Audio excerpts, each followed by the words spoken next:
snow up towards the north of the UK. So this is a recipe that I think will cause some significant disruption. We will keep you up to date between now and then. Rita. Thank you very much, Ben. And that is tonight's BBC News at 10. On BBC One, it's now time to join our colleagues for the news where you are. Good night. Thanks, Rita. Good evening and welcome to Look North.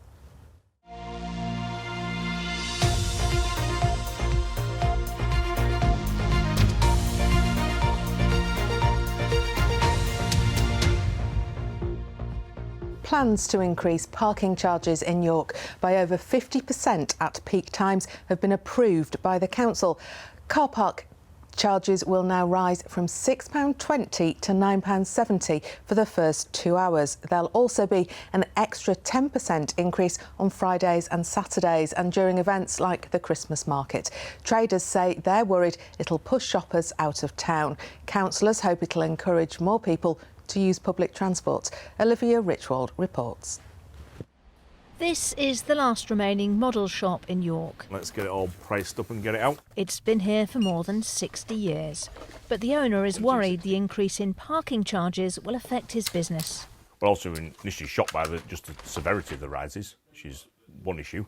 And then we're concerned about the impact it's going to have on our customers, particularly those that just like to nip in, grab a few items and nip back out. Then I'm going to find that they're paying very high car parking charges. Increasing parking fees is a purposeful strategy by City of York Council to drive cars away and ease congestion. We want people to be able to come into the city centre. It's people that spend the money, that visit the attractions, that use our hospitality, not cars. This year's hike follows a significant increase last year. This was 12 months ago. York already has some of the most expensive council-run car parking charges in the whole of the north. Well, it's a different car park 1 year later, but it's the same story. But what has changed this year, apart from the prices going up, is the dynamic pricing. And that means that on Fridays, Saturdays and during the popular Christmas market, there'll be an additional 10% slapped on the cost of parking. So what do tourists think of fees going up? More than 5 hours is basically 20 quid.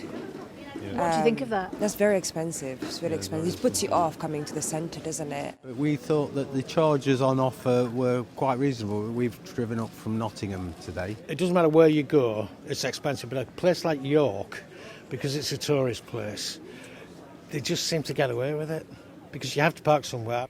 The council says that footfall last year was up by 8% and it expects the increase in fees will generate £1 million.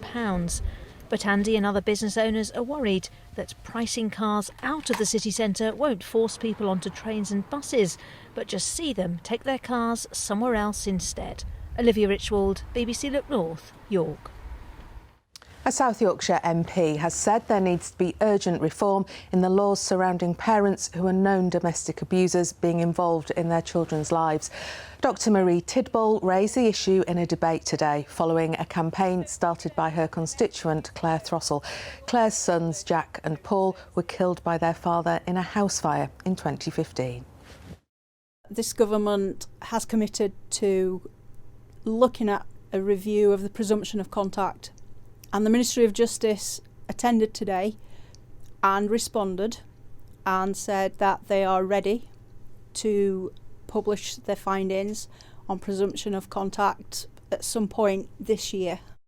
The eviction of 13 households in one street in Catterick Garrison left many families in distress, but on Christmas Eve, the last remaining family was given the news that they no longer had to leave because their landlord, Annington, had decided not to sell up. However, other residents have already been evicted, with some having to move into a nearby homeless shelter. Philippa Gomer reports. Good morning. I apologise for writing so close to Christmas, but given the news that I am now able to share, Annington will be withdrawing the Section 21 notice on the property that you rent at Essex Close and will no longer be seeking possession. For Claire, it's the best news she could have got.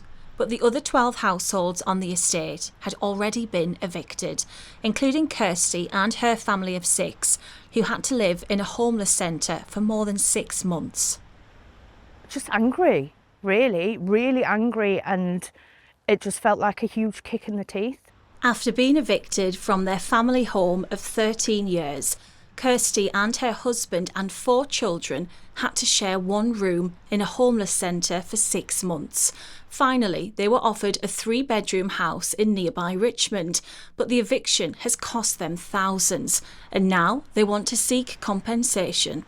I am going to look into the possibility of sort of seeing where we stand with something like that, seeing if there's any way that we can get them to maybe reimburse the service charges and storage fees and whatnot that we've had to pay out.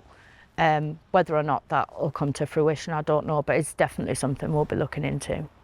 Claire hopes new families will move into the empty houses on Essex Close soon, and her 2 sons can make new friends. Philippa Goymer, BBC Look North, Catterick Garrison. Let's have a look at the weather with Paul. Well, thanks so much. Big changes weather-wise. It's been fairly quiet over the last few days, but the jet stream is powering up and it's going to bring rain tomorrow, but also severe gales, the risk of disruption across Yorkshire and the North Midlands on Friday, courtesy of the next named storm. Just look how tightly packed those isobars are. But it's still quiet out there at the moment. Variable cloud, some clear spells, mist and patchy fog.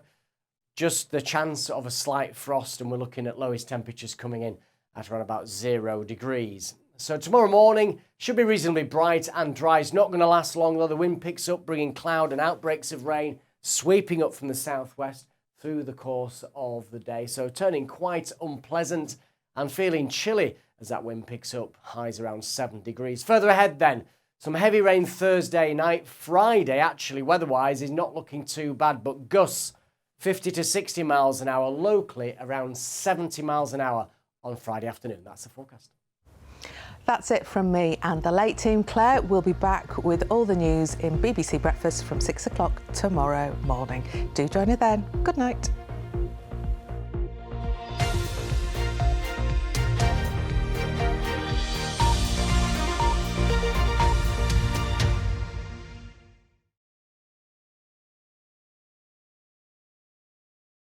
People are waiting for